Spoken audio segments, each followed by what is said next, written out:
lingkungan sekolah sehat. Nah, baik. Nah, anak-anak, lingkungan sekolah sehat, kita lihat ini pengertiannya apa. Lingkungan sekolah sehat itu adalah sekolah yang memiliki kondisi lingkungan belajar yang normal atau tidak sakit, baik secara jasmani maupun rohani. Hal ini ditandai dengan situasi sekolah yang bersih, indah, tertib, dan menjunjung tinggi nilai-nilai kekeluargaan dalam mencapai kesejahteraan lahir dan batin setiap warga sekolah. Dengan begitu, sekolah sehat memungkinkan setiap warganya dapat melakukan aktivitas yang bermanfaat, berdaya guna untuk sekolah tersebut dan lingkungan di luar sekolah. Nah, jadi anak-anak, yang namanya lingkungan sekolah sehat itu bukan hanya sekolahnya itu bersih, rapi, indah, bukan ya, tetapi orang-orang di dalamnya, siswa, guru, kemudian pegawai ya di dalamnya itu juga memiliki nilai-nilai kekeluargaan. Jadi baik, tidak ada yang bertengkar, tidak ada yang marah-marahan sama teman, sama adik kelasnya, sama kakak kelasnya, tidak ada. Itu adalah sekolah yang sehat. Percuma kalau misalnya dalam sekolah itu sekolahnya bersih, rapi. Tapi kemudian saat futsal pagi gitu ya, sebelum kelas dimulai, kemudian siswanya yang kelas 4 rebutan bola sama adiknya yang kelas 2. Wah, itu berarti lingkungan sekolahnya tidak sehat ya. Karena apa? Karena tidak ada nilai-nilai kekeluargaan di dalamnya. Oke? Kita lanjutkan. Ciri-ciri lingkungan sekolah yang sehat itu dibagi menjadi dua, anak-anak. Ada lingkungan fisiknya dan ada lingkungan sosialnya. Ini yang Ustazah jelaskan tadi. Kalau lingkungan fisiknya, itu bangunannya bisa kita lihat. Oh, ada tempat sampah. Oh, dindingnya bersih. Oh, kelasnya bersih. Nah, itu kita lihat. Oh, tidak berbau. Tapi kalau lingkungan sosial tidak bisa kita lihat, tetapi bisa kita rasakan. Misalnya, oh anak-anaknya ramah ya.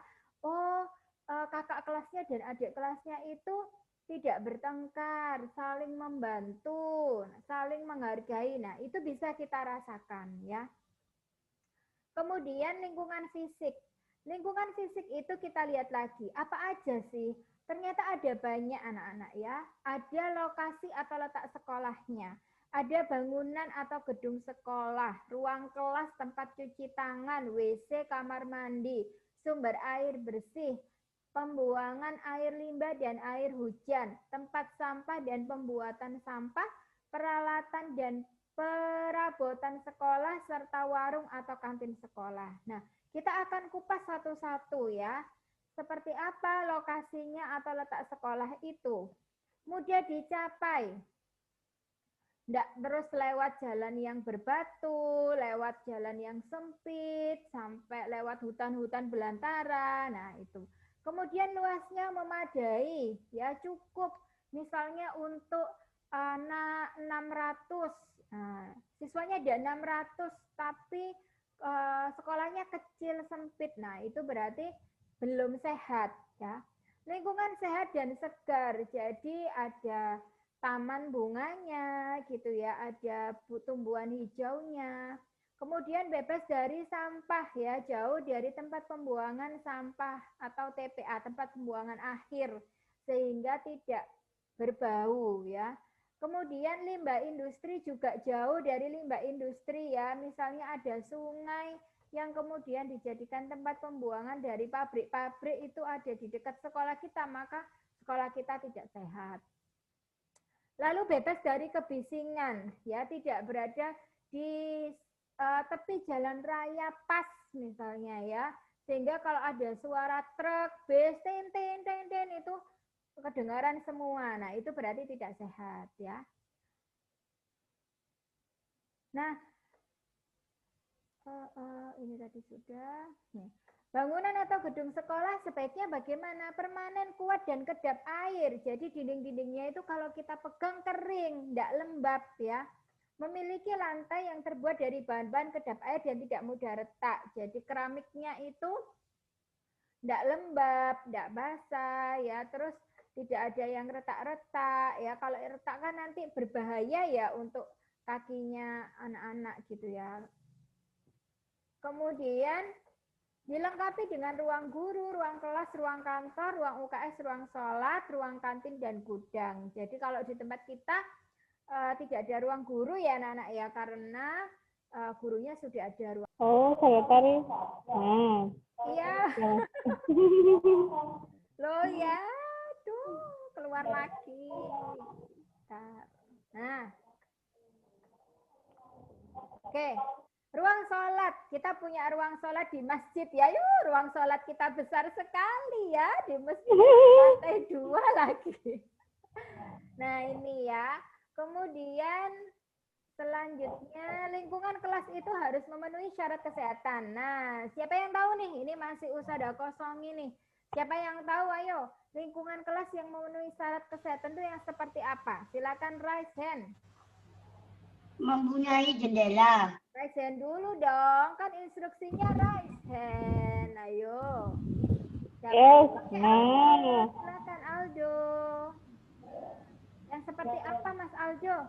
Yang mempunyai jendela. Mempunyai jendela, pintar. Oke, selanjutnya Adel. Silakan Adel. Selain mempunyai jendela, apa lagi? Jauh dari asap pabrik. Betul. Dari pabrik. Asap pabrik. Kalista, ada lagi Kalista, silakan. Memiliki ventilasi udara. Iya, memiliki ventilasi udara. Ventilasi udara itu contohnya seperti jendela, gitu ya. Lubang angin. Nah, itu. Oke, bagus. Zidan, silakan Zidan.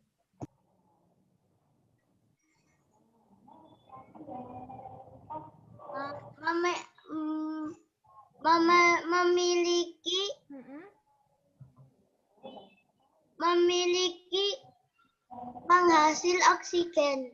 Oh iya, memiliki penghasil oksigen seperti misalnya tumbuhan hijau gitu ya, pot kecil di dalam kelas. Oke, ya bagus. Nah, selanjutnya anak-anak ada tempat cuci tangan. Nah, tempat cuci tangan itu hendaknya cukup baik dan mudah digunakan. Lalu dilengkapi dengan air yang mengalir, dilengkapi dengan sabun dan kain lap yang bersih dan kering. Nah, di sekolah kita ada nih di lantai 1, di depan dining room ada, di depan kelas 1 ada, ya. Kemudian di kitchen itu ada wastafel. Lalu di lantai 2 ada di samping ruangannya Ustazah Tari nih, ya. Itu ada juga wastafel di situ. Kemudian WC dan kamar mandi sebaiknya dipisahkan antara WC laki-laki dan perempuan. Disediakan WC tersendiri untuk guru dan staf sekolah lainnya. Memiliki pembuangan kotoran ke septic tank dan kakus berbentuk leher angsa. Memiliki bak air yang senantiasa terisi cukup penuh sehingga dapat digunakan. Tersedia tempat cuci tangan, sabun, dan lap kering di kamar mandi dan di luar WC. Tidak terhubung langsung dengan kelas, selalu dijaga dan dipelihara kebersihannya. Nah, anak-anak, jadi WC dan kamar mandi kita kan sudah terpisah ya dengan ruang kelas ya. Nah, itu adalah lingkungan yang bagus ya. Jadi sebenarnya kalau kita kayak di hotel ada kamar mandi dalam gitu ya, itu sebenarnya kurang bagus ya, kurang sehat karena jadi satu ruangan dengan ruang pribadi kita. Nah, ini ada bentuk leher angsa. Maksudnya bagaimana? Kalau kalian lihat WC di sekolah kita, itu kan ada air yang ngecembeng ya, ada yang menggenang di situ. Airnya itu adalah air yang bersih ya. Nah, itu adalah bentuk bahwa WC kita itu leher angsa, bentuknya leher angsa ya. Kakus kita itu berbentuk leher angsa. Nah, kalau misalnya kakus kita atau WC kita itu bentuknya pipa lurus, maka tidak akan ada air yang mengenang di situ dan itu yang justru tidak sehat gitu ya. Nah, kemudian ini sumber air bersih dapat berasal dari sumur, air galian, sumur pompa, dan air PDAM. Siapa yang tahu sumber air bersih di sekolah kita ada di mana? Adel, silakan. Air PDAM. Air UGM ada di mana, Del? Adel ingat nggak? Di sekolah kita itu tempat penampungan air bersihnya di sebelah mana? Aldo, silakan. Depan kamar mandi dekat kelas 1. Depan kamar mandi dekat kelas 1. Aldo, di mana lagi Aldo?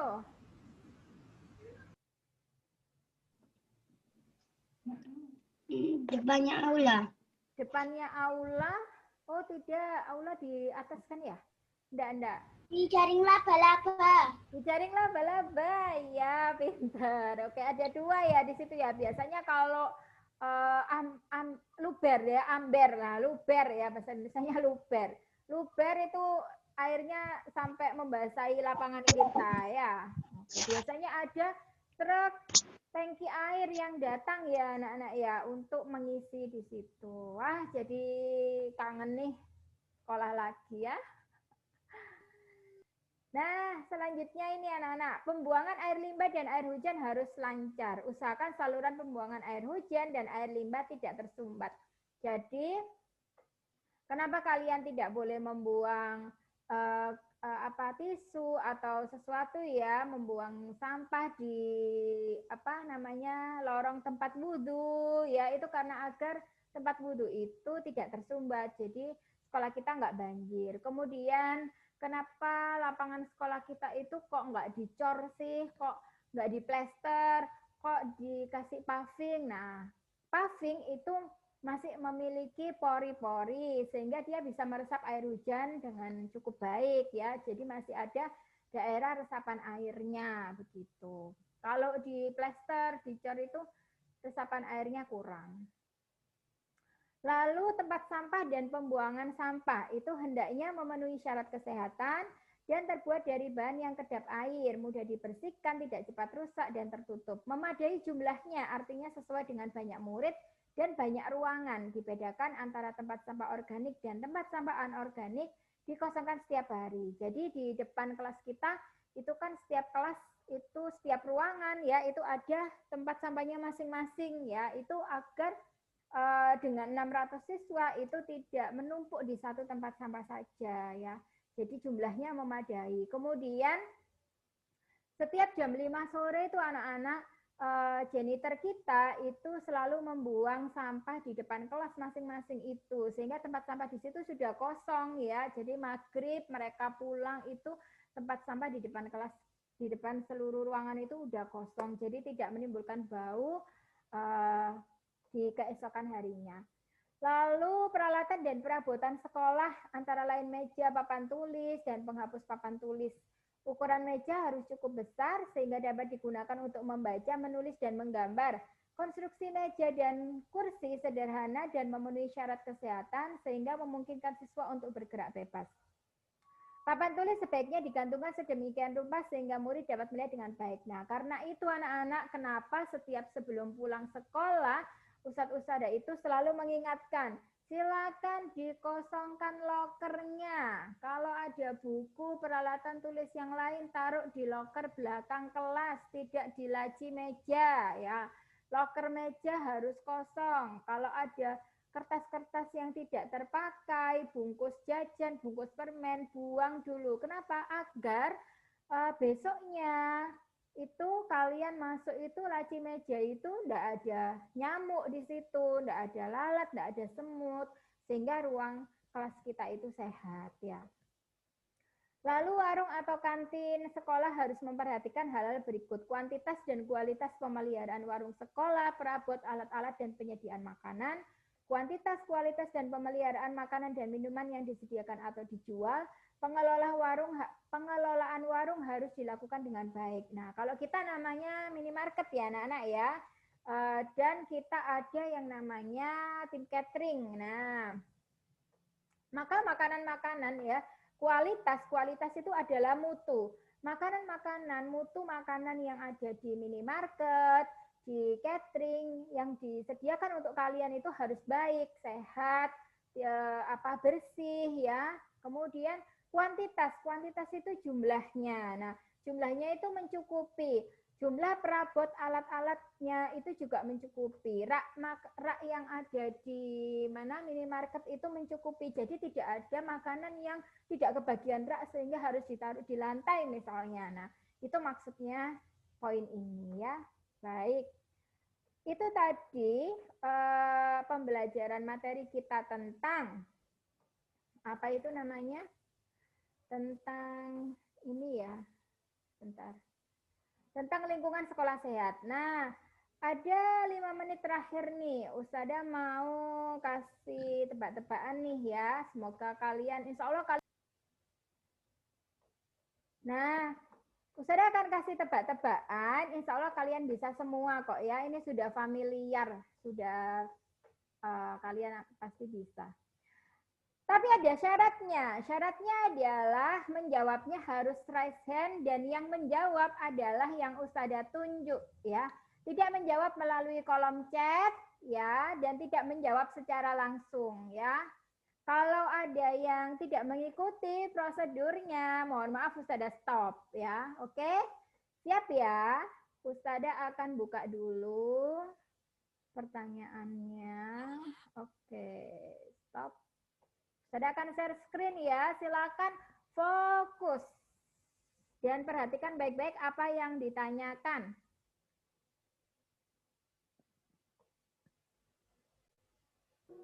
Lola adalah pelayan restoran di kapal pesiar. Suatu malam, setelah restoran tutup, dia menemukan arloji mahal di lantai. Dia mengumumkannya di radio kapal, lalu 3 orang datang mengaku sebagai pemiliknya. Roger menunjukkan kulit pergelangan tangannya yang belang kepada Lola dan memintanya mengembalikan arlojinya. Mary bilang arlojinya jatuh di dekat pintu masuk restoran dan meminta Lola mengembalikannya. Suzy terus bertanya, apa arlojinya baik-baik saja dan apakah masih menyala? Lola memutuskan mengembalikan arlojinya kepada Suzy. Apa alasannya? Waktumu 10 detik. Vio, silakan Vio. Nah itu kan arlojinya mahal. Jadi itu ditanyain baik-baik aja kan jatuh itunya arlojinya. Ya udah. Oh berarti kenapa kok Lola kok memberikannya ke Susi? Kenapa? Karena itu kan arlojinya itu mahal, saya dia jatuh, jadi gak apa-apa arlojinya. Oh gitu. Kenapa bukan Mary? Kalau tahu jatuh di itu, kenapa nggak diambil? Oh, kenapa bukan Roger? Terus kan itu kekecilan itunya bekas yang bukan bekas itu loh, bekas jam tangan di tangannya itu. Oke, kita lihat ya siapa yang apa jawabannya.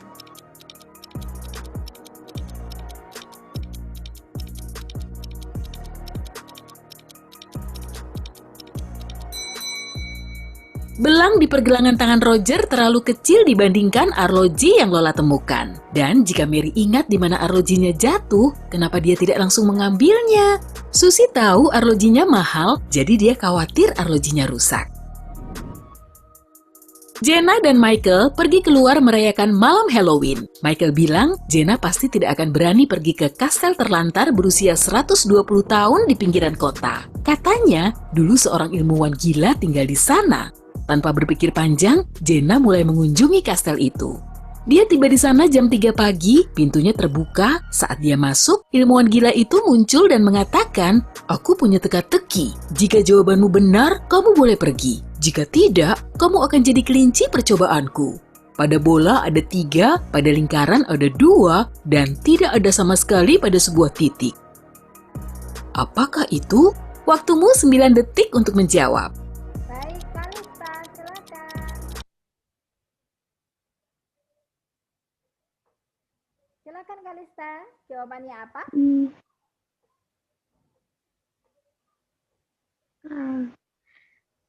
Jawabannya Tik tok, tik tok, tik tok. Oke, kita lihat ya jawabannya apa.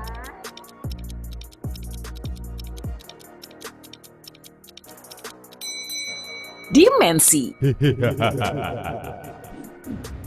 Michael pulang kerja dan memasuki tempat parkir ruang bawah tanah yang gelap untuk mengambil mobilnya. Saat mendekati mobilnya, dia menyadari ada kunci dengan 4 digit PIN di pintu mobil. Saat bosnya datang, dia memberitahu Michael, "Aku ingin tahu, apakah kamu cukup pintar untuk naik jabatan? Kamu cuma bisa menjawab 1 kali. Jika berhasil, besok kamu akan pindah ke ruang eksekutif." Bosnya memberikan secari kertas dengan tulisan, tahun berapa yang baru saja berlalu yang jika dibalikan tetap sama. Michael mulai memikirkan tahun yang telah berlalu dan keesokan harinya dia naik jabatan. Waktumu 8 detik, berpikirlah dengan cepat. Oke, silakan. Loh, Zidan, tadi resen kok sekarang nggak ada. Kenapa kamu kok nggak jadi resen? Adel, kamu kok nggak jadi resen? Perasaan tadi resen deh. Ayo, siapa yang bisa jawab? Gea, silakan. Dicoba, salah nggak apa-apa. Apa, Ge? Tahun berapa, Ge?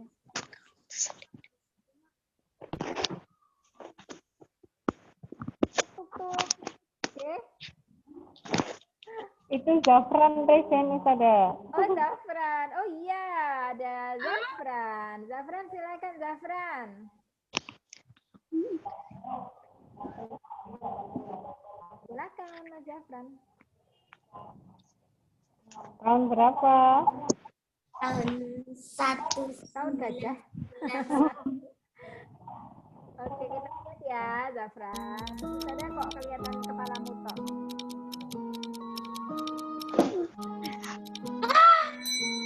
Jawabannya 1961. Susi tiba di studio tari untuk latihan saat dia menemukan pelatihnya pingsan di lantai. Ada vas pecah di sampingnya, pasti ada yang memukul kepalanya. Susi memanggil polisi ke TKP dan polisi itu mencurigai 3 orang yang masuk ke studio hari itu. William, pelatih lainnya, bilang dia ada kelas privat dadakan dengan selebriti dan pergi sebelum ada orang lain datang ke studio. Mason, penari profesional, bilang dia libur seminggu dan mampir hari ini untuk mengembalikan kunci kepada pelatih tari yang pingsan karena kuncinya terbawa pulang hari sebelumnya. Sally, seorang penari, bilang dia ada kelas hari ini. Tapi saat datang dan melihat dari jendela, dia tak melihat siapapun. Jadi, dia mengira studionya tutup. Polisi tahu siapa yang berbohong. Waktumu 7 detik. Oke, Ranya, silakan Ranya. Siapa Ranya? Yang Mary. Yang ini namanya siapa tadi? Nggak Susi, ta? Kenapa? Kenapa kok yang perempuan? Soalnya ada balutan di tangannya. Kenapa bukan orang yang tengah ini tadi? Laki-laki yang di tengah.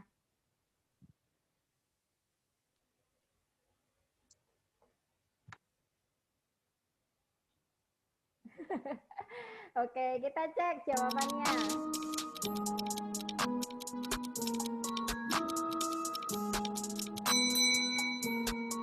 Sally, jarinya diperban dan terluka. Itu pasti terjadi saat dia memecahkan vas di TKP. Oke, anak-anak, cukup ya. Semoga kalian terasah untuk menjadi lebih kritis ya. Baik, cukup itu dari Ustada Tari. Terima kasih atas waktunya. Ustada akhiri. Assalamualaikum warahmatullahi wabarakatuh. Waalaikumsalam warahmatullahi wabarakatuh.